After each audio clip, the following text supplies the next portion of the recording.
한 주 기업 뉴스 리뷰 주간 기업 기상도입니다.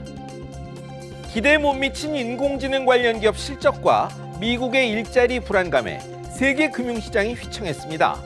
이후 반등했지만 다시 밀리며 기력이 매우 약한 모습인데요.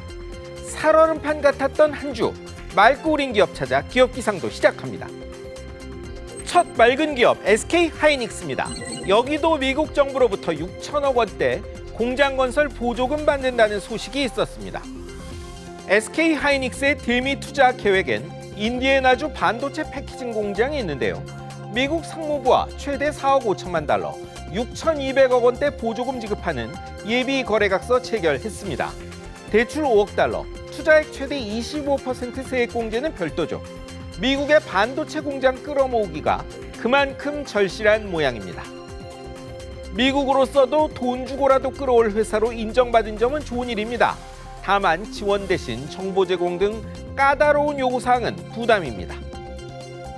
다음은 네이버와 카카오입니다. 국내 검색시장 점유율 하락 일로인이 때 듣던 중 반가운 미국 판결 나왔습니다. 미 연방법원이 법무부가 제기한 구글 검색 반독점 소송에서 구글은 독점 기업이란 판결 내렸습니다.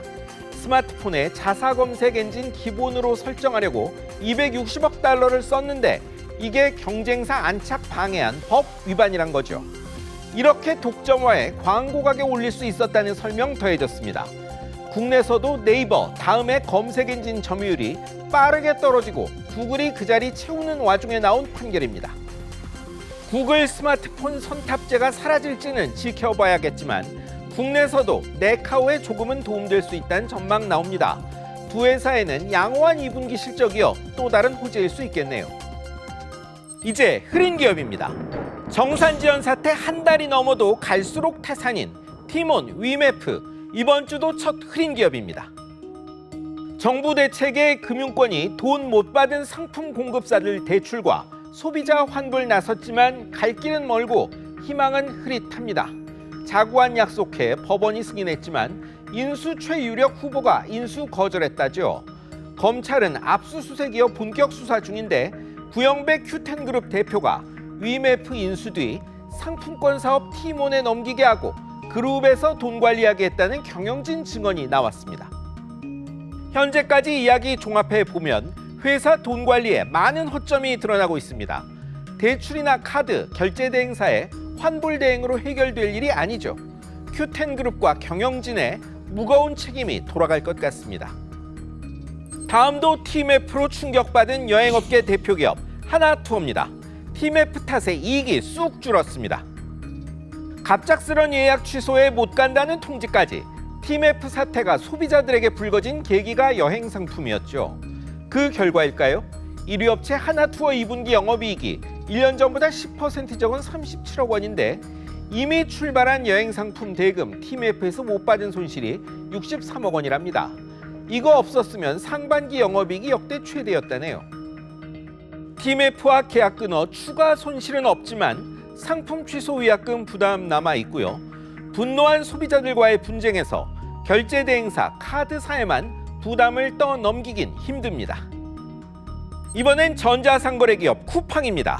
외형은 늘었는데 이익 지표는 나빠진 실적 공개했습니다. 미국 뉴욕 증시 공시 보면 2분기 매출은 자체 성장과 온라인 명품숍 파페치 인수 더해져 10조 원으로 30%나 늘었지만 340억 원 손실이 났습니다. 8분기 만에 적자라는데 재무 건전성, 수익성 올랐다지만 공정거래위원회 과징금 1,628억 원, 파페치 손실 424억 원이 원인이었습니다. 이것 없었으면 흑자였던 거죠. 과징금과 파페치 문제 외에도 향후 여건이 좋다고는 할 수 없습니다.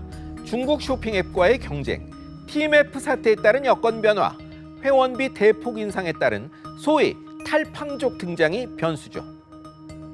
마지막은 레미콘 대표기업 삼표그룹입니다. 총수 2세 지원하다 116억 원 과징금에 핵심 계열사 삼표산업이 검찰 고발됐습니다. 총수 2세 부회장이 레미콘 제조용 분체 국내 1위 기업 지분을 72%쯤 갖고 있는데요. 이 회사를 그룹 모회사 만들기 위해 핵심 계열사 삼표산업이 제품을 유리한 조건으로 사들여 공짜 이득 챙기게 하고 그 돈으로 핵심 계열사 지분 확대에 쓰도록 했다는 게 공정거래위원회 발표입니다. 다만 총수부자는 고발 면했는데요. 고의로 범행에 가담한 증거를 공정위가 못 찾아 그렇다네요. 설비 투자 과잉인 중국의 밀어내기 수출로 피해가 커지면서 국내 제조기업 70%도 여기에 영향받고 있다는 조사 결과가 있었죠. 교육 질서 교란이 불러올 파괴적 결과를 고려하면 각국의 협력과 적절한 조치가 시급합니다. 지금까지 주간 기업 기상도였습니다.